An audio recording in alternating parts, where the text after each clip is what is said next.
Ahojte, vítajte v kuchyni a ideme opäť robiť osobného šéfkuchára Beky a Rokymu. Na dnešný recept opäť potrebujete iba jednu vec a to je jablčko. Ja tu mám takto zelené, ktoré sme dostali v škole. A ďakujem mojej kamarátke Lenke, že dala ešte jednu prepsíkov. Takže vám už možno dneska došlo, že budeme robiť jablkové pyré. Iba z jablka. Takže najprv si odšupkujeme jablčko. Keďže to je pyré, nemal by tam mať šupku. Neboj, tá sa nevyhodí. Neznášam toto. Už šťakajú. Už chcú. Jablčko máme ošupané. Ja ne. Ako ďalšie potrebujeme strúhadlo.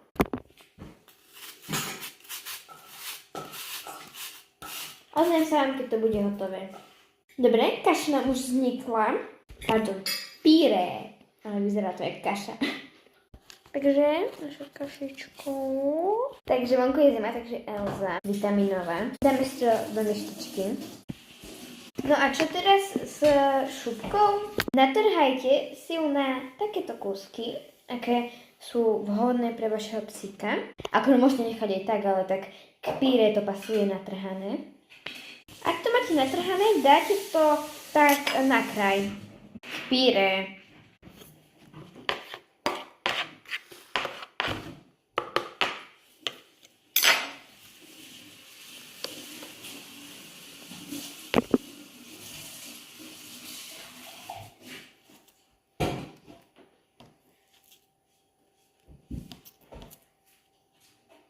O jednu vec vás poprosím. Nekvapkajte postruhané jablčko citrónovou šťavou. Tá je nevhodná pre psíka.